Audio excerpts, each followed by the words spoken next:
grew up in the Netherlands most of my life. I moved to the U.S. about 10 years ago for grad school. I did my PhD in St. Louis. And growing up, I played soccer, but tore up my knees and just eventually kind of became sedentary and didn't do anything for quite a few years. And then when I moved to the U.S. For my PhD, I ended up kind of becoming a little bit more active, having still a lot of knee issues, and I finally had knee surgery. And then I picked up running after that. And after a few injuries after that, I kind of rolled into kind of like through a borrowed bike and taking swimming lessons, I kind of rolled into triathlon during my PhD years. And then within a couple of years, realizing that I was actually pretty good at it. And, well, something becomes a little bit more fun when you are good at it. So, I really enjoyed it. I really loved it. And kind of started with some local short stuff and then built up to the half. And then I think my second summer of doing halves, I qualified for Worlds and, my second summer of triathlons in general. And then the year after that, I won my first amateur race, 70.3 in Chattanooga. I think that was 2016. And that was right as I was defending my PhD. I defended my PhD the week after. So it was kind of a weird time. And I just had accepted a job up in Wisconsin. And so I was moving and I didn't really know what to do with all of that.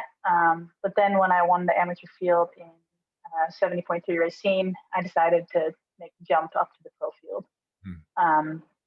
And so 2017 was my first pro season. Not a great season, but it was a pro season.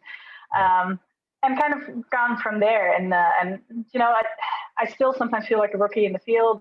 Like this would have been my fourth pro season. With COVID, it was not really a real season, but I kind of rolled into it that way, and kind of I've been growing as I'm going along. Like there's a lot that I'm still learning about racing. There's a lot I'm still improving on. And my bike I think has been made the largest improvements, and that's something that I absolutely love. The run is definitely my strongest though. But yeah, so I kind of rolled into it. Turned out that I was good at it and just kind of stuck with it. And I absolutely love it. I think one of the major changes that I see has been nutrition. I think when you're racing 5 or 10 hours, nutrition is absolutely everything. And of course the equipment has changed and improved. But just the sports nutrition in general and all the supplements and everything that goes around that, there's new stuff all the time, right? Now with the CBD, and there's always something new coming with that. I don't know how much of it will stick. Some of it I think is temporary and some of it will kind of stick, but I think there's a lot to it in terms of, having your best race really depends on yes, your training, but also what you do in terms of nutrition. And I just find that, to me, that's the most interesting. And in terms of coaching, I don't coach a ton of athletes. I usually coach 3 to 5 athletes, maybe somewhere in that range, because I like to actually know my athletes and I like to have the kind of like the mental space next to work and training to kind of be able to know what's going on in my athlete's life and in terms of their training. So that's kind of where I've always kind of limited it. And that's worked pretty well. And the reason I do it is that I just really love it. I feel like it brings kind of together my passions for triathlon, my kind of passion for teaching. I really love teaching. And I can kind of get some of my kind of, my sciencey background in there as well. I like numbers. I like the mental aspect of it. I just find that fascinating. So kind of being able to kind of dive into that with my athletes, it's just something that I really love to do. Right. It was a roller coaster. Building up for a full Ironman is quite a bit that goes into it, physically, mentally. And then we did a couple builds towards races that we thought may or may not happen, especially in the beginning. We were still building because we didn't know what was happening. And then when that doesn't happen, that is just I don't know, hard to describe it. That's definitely a few days where you're like physically ready to perform and then there's just nothing there. And we did that a couple times to the point where I just mentally was kind of done. So we took a little bit of time off because I just couldn't get myself back in the groove. I was like, this is not happening. No races are happening. I don't know what to do. What am I doing it for, right? The whole purpose kind of goes out the window. And so I struggled with that quite a bit, but everybody around me was struggling with it as well. And I think what adds to it is that, normally summer is my race season and I'll race maybe like once a month. But it's also where I see a lot of my friends, because over the years you make teammates and friends. We're all over the country, sometimes all over the world, but we meet each other at races. So it's not only the fact that we're not racing, it's also the fact that, well, first of all, we're locked in at home, but we're also not seeing anybody because they're just not local. So I think that kind of added to it. And that's when Zwift kind of came into play.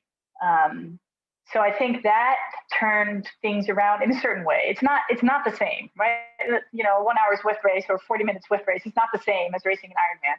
But it gave us that little competitive edge, that little bit where we could really bite into and really just give it all you've got, while generally, we're on headphones on, or you're chatting with other teammates, and like, these are people that I normally would see in real life at races, but now we're just all together in it, doing something completely different, but all like doing the best that we can.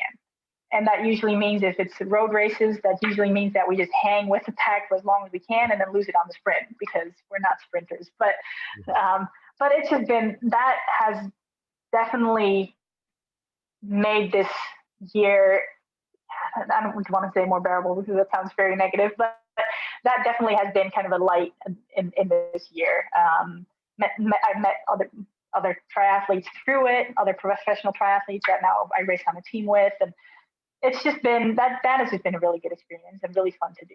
So now you're pretty close to Bentonville, Arkansas, which is the mountain bike hub in the U.S. Yeah. Any temptation to try out mountain biking? I am tempted. It seems like something that I would really enjoy. I just worry that I will break myself into pieces. So I think that might have to wait a couple of years. Maybe once I kind of step back from the pro racing in terms of triathlon, I think then sports like that will be more on the forefront. It's just, I do recommend starting off shorter. There's, I know that Ironmans are often like a bucket list item, and that people like to jump into that. But you can benefit from taking the time to train up for that. It also kind of depends on what you want. Do you just want to do an Ironman one and done just to have finished it, or do you actually want to see how fast you can get with your body and what you can do? So I think there's all kinds of different aspects you have to kind of consider when you try to think of what is good timing.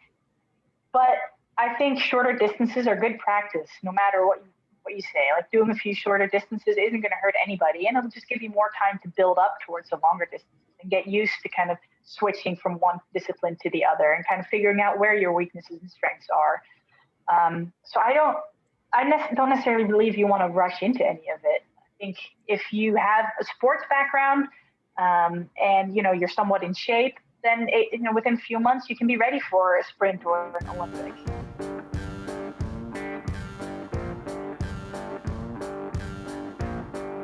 Yeah, maybe Geoff hears, but I don't hear an accent at all when you talk. So that's cool. Yeah. I think, Gerry, you got a little bit of a Philly accent now after 6 years.